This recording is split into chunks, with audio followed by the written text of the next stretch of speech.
Hello दोस्तों, कैसे हो आप सभी। उम्मीद करती हूँ कि आप सभी बहुत अच्छे होंगे। आज हम अपने चैनल पर आपको फिर से एक नई कहानी सुनाने जा रहे हैं। तो चलिए सुनते हैं इस कहानी को। बहुत समय पहले किसी गांव में किशन नाम का एक लड़का रहता था। किशन के माता पिता का निधन हो चुका था, इसलिए वो अपनी चाची के साथ रहता था। किशन अपनी चाची से बहुत प्यार करता था।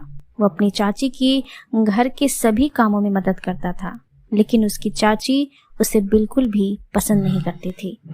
एक दिन चाची ने किशन को घर से निकालने की योजना बनाई और किशन से कहा, बेटा मैं कुछ दिनों से बहुत बीमार हूँ, कुछ दिनों तक काम पर नहीं जा पाऊंगी, इसलिए हो सके तो तुम मेरे भाई के खेत में काम करने चले जाओ। किशन बोला, मैं कल ही आपके भाई के घर चला जाऊंगा। किशन अपनी चाची के भाई के घर चला गया। कुछ दिनों में ही किशन को समझ आ गया कि उसकी चाची का भाई बहुत लालची है। वो किशन से खूब काम करवाता था, लेकिन उसे ज्यादा कुछ खाने को नहीं देता था। एक दिन किशन खेत में काम कर रहा था, तभी उसने किशन से कहा, ओ लड़के, जरा अच्छे से खुदाई कर, नहीं तो आज भी खाना नहीं मिलेगा। ये सुनकर किशन बहुत दुखी हो गया। भूखा होने के कारण खाने के बारे में सोचते हुए खुदाई करने लगा। तभी खुदाई करते करते उसे एक डिब्बा मिला। किशन ने जैसे ही उस डिब्बे को खोला तो उस डिब्बे में अलग अलग प्रकार का खाना मिला। वो सोचने लगा, इस डिब्बे में इतना सारा खाना भरकर जमीन के अंदर किसने गाड़ा होगा। लेकिन किशन भूखा था, इसलिए सोचना बंद किया और खाना खाने लगा। खाना खाकर वो सोचने लगा, मुझे भूख लगी थी तो मुझे खाना मिल गया, काश उसी तरह मुझे कुछ पैसे भी मिल जाते तो उन पैसों से मैं अपनी चाची की कुछ सहायता कर पाता। ऐसा कहकर किशन जैसे ही डिब्बा रखकर जाने लगा, उस डिब्बे में से रोशनी निकलती दिखी। किशन ने डिब्बा खोला। उस डिब्बे में एक सोने का सिक्का था। ये क्या, इसमें तो सोने का सिक्का है, पर अभी तो इसमें खाना था। लगता है शायद यह मन के अनुसार इच्छा पूरी करने वाला कोई जादुई डिब्बा है। किशन ने डिब्बे को उठा लिया और उसे उस आदमी के पास जाने लगा। तभी उसने सोचा, वो आदमी बहुत ही लालची है, मुझे उसे ये जादुई डिब्बा नहीं देना चाहिए। ये सोचकर किशन ने डिब्बे को खेत में छुपा दिया। ऐसे ही दिन बीतते गए। एक दिन उस आदमी ने किशन को अपने पास बुलाया और कहा, मेरे खेत का काम अब खत्म हो चुका है।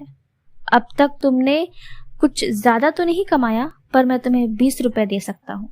ये सुनकर किशन को बहुत बुरा लगा, पर उसके पास वो जादुई डिब्बा था, इसलिए वो बिना कुछ बोले वहां से चला गया।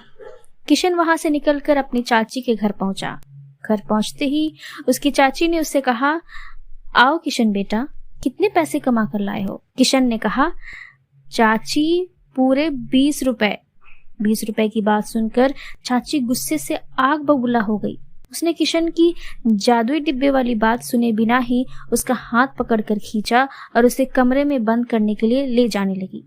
इसी बीच किशन के हाथ से वो जादुई डिब्बा छूट गया और उसमें से रोशनी निकलने लगी। जैसे ही चाची ने डिब्बे से रोशनी निकलती देखी, उसने किशन का हाथ छोड़ा और हैरानी से उस रोशनी की तरफ बढ़ी। फिर जैसे ही चाची ने डिब्बे को खोला, उस डिब्बे में से एक जहरीला सांप निकला और उसने चाची को डस लिया। किशन दौड़ता हुआ उनके पास गया और बोला, चाची अब चिंता मत करो, मैं अभी डॉक्टर को लेकर आता हूँ। किशन भागकर डॉक्टर को बुला लाया।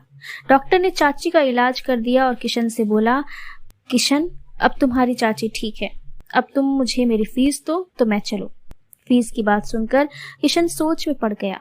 मेरे पास तो सिर्फ 20 रुपए हैं, अब मैं डॉक्टर को पैसे कहाँ से दूं। तभी किशन को उस जादुई डिब्बे की याद आई और वो भागकर उस जादुई डिब्बे के पास गया। उसने जैसे ही उस जादुई डिब्बे में हाथ डाला, अचानक उस जादुई डिब्बे में बहुत सारे पैसे आ गए। किशन ने सारे पैसे उस डॉक्टर को दे दिए। डॉक्टर ने पैसे लिए और वहां से चला गया। ये देखकर चाची को अपनी गलती का एहसास हुआ। उसने किशन को गले से लगा लिया और कहा, बेटा मुझे माफ कर दो, मैंने तुम्हारे साथ बहुत गलत किया, लेकिन एक बात बताओ, तुम्हारे पास तो केवल 20 रुपए ही थे, फिर तुमने डॉक्टर को इतने सारे पैसे कहाँ से दिए।